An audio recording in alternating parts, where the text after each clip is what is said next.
Hey guys, welcome to Snack It Forward.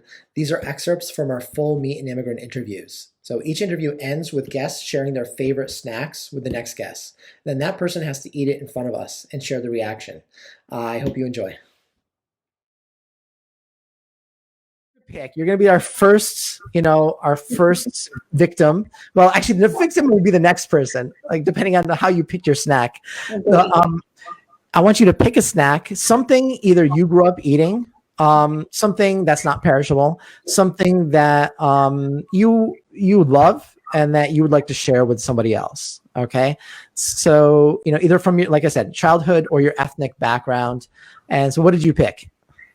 So I bought these for myself because they're a little bit of self-love and care, but the Ferrero Rochers right now, they're just little chocolates with hazelnut that I grew up with.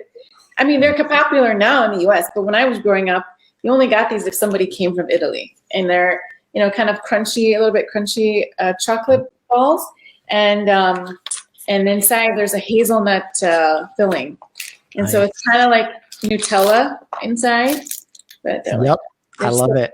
I love them. I mean, introduce me to them. Yeah, and people seem to like them now too. But for me, when I look at them, I just think of those days when my aunt used to fill the suitcase with these and bring them. It was such a treat. Beautiful. We didn't have them in the stores, so That's a beautiful memory. yeah. Well, so the next guest, I'm gonna send that to them. Okay. And during the show, at some point, we will eat them and we will decide whether we like it or not. And what we think of it. And so, if hopefully you can tune in and you can, enjoy our reaction to your recommendation. All right. So you circle back to me so I get someone else's next then, because I'm not exactly. That's why you have to come back now. So it's not fair that you don't get to enjoy something, right? So, and I feel bad for all the original guests. I have to bring them back again too, just so they can be part of this.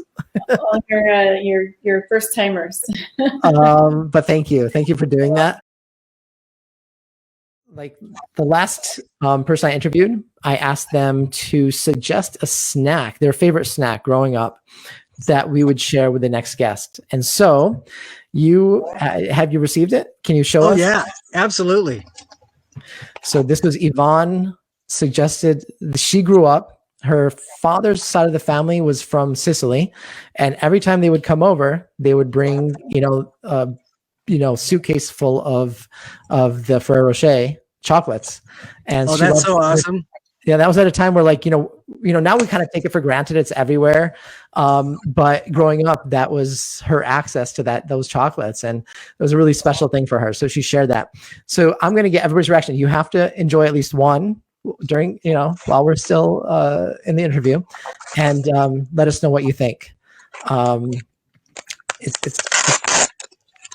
Okay, absolutely. This is the one I've selected. And please tell me you do not have a nut allergy. Oh no, I am no allergies. You're no allergies. Okay, good. Me too. I got to tell you though, I'm so glad that the snack that she sent you wasn't like heavily spiced fish or something, because that would take a little bit more preparation to be in the right mental frame to try it. But this stuff is beautiful.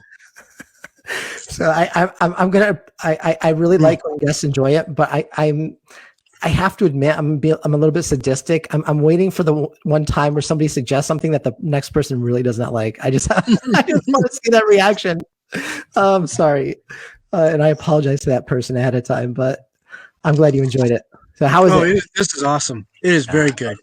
It is awesome. I love it too. Good suggestion, Yvonne. Thank you both. And so what are you suggesting for the next guest? Well, I grew up in Southeast Washington, and most people know of Washington with evergreens and apples. 1918, one of the immigrant families to Washington came from Eastern Europe, and they became apple farmers. But there was a lot of the deadfalls, the apples that fall off the trees, and they can be processed for food, but they can't be sold as apples. And they combined the Eastern European take on Turkish delight, which is it's Persian delight. It's one of the most glorious excuses for jellifying sugar ever. And they you would take the deadfalls and process them and make what they call lokum, which is essentially Washington or Eastern European immigrant Turkish delight. And the company now is called Liberty Orchards. They make a vast array of all sorts of different flavors. Yep. And when I was a kid, we would go see my grandma in Portland, Oregon. We would always stop at Liberty Orchards, get enough sugar to make all four of us totally crazy for about 3 weeks. And it was one of the best parts of the whole trip. Awesome. That's great. My parents were very patient. God.